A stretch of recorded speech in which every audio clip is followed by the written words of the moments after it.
So hey guys, good morning. তো guys, আজকে আমরা যাচ্ছি পাহাড়ে ঘুরতে। হ্যাঁ বস, পাহাড়ে। আর এদিকে আমাদের গাড়িটা হয়ে গেছে রেডি। তো ফাইনালি আমরা গাড়িতে বসে পড়লাম। আর বসে পড়ে কিছুক্ষণ এগিয়ে গেলাম, এখানে একটা মিষ্টির দোকান। তো বন্ধুরা ভাবছে যে কিছু টিফিনের জন্য নেওয়া হোক। তো এই মিষ্টির দোকানে আমরা কিছু নিতে এসলাম। তো বন্ধুরা নিচ্ছে মিষ্টি। ফাইনালি মিষ্টিগুলা প্যাকিং করতেছে। আর এইদিকে অনেক রকমের মিষ্টি ছিল গাইস। তো এই যে দেখতে পাচ্ছ অনেক রকমের মিষ্টি। আর আমার বন্ধুরা এখানে প্যাকিং করতেছে মিষ্টিগুলা।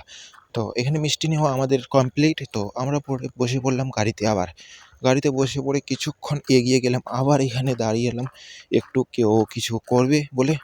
তো এখানে পাহাড়ের ভিউটা দেখতে পারছো দূর থেকে যে কীরকম ভিউ একটা। তো সামনে একটুখানি আর এগিয়ে গেলাম যে কাছে থেকে পাহাড়ের ভিউটা না গাইস সত্যি অসাধারণ ছিল, যে পাহাড়ের একটা লেভেলেই আলাদা গাইস। তো আমরা উঠে পড়লাম আস্তে আস্তে পাহাড়ের দিকে।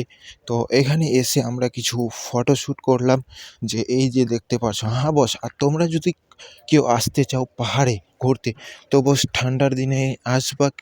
একটু একটু হালকা করে ঠান্ডা থাকলে ঠিক আছে, কিন্তু পুরো ঠান্ডার দিকে এসো না। কারণ সেখান থেকে ভিউটা না দেখাটা খুবই মানে ভালো লাগে। কিন্তু ওয়েদারটা যদি ভালো থাকে, দূর দূর থেকে দেখা যায় ভালো ওয়েদার যদি থাকে। তো আমরা যেদিন আসছিলাম ওয়েদারটা ভালোই ছিল, যে পাহাড়ের মোমেন্টগুলো দূর দূর থেকে দেখানো যাচ্ছিল। কারণ বেশি ঠান্ডা পড়লে না কুয়াশা লাগে যায়, আর বেশি দূর থেকে পাহাড় দেখা যায় না। তো তোমরা যদি আসতে চাও, তো ওয়েদার দেখে আসো, ভালো ওয়েদার দেখে, বেশি ঠান্ডায় আসো না। আর এদিকে আমরা বেরিয়ে পড়লাম ঘরের দিকে, তো বাড়ির দিকে।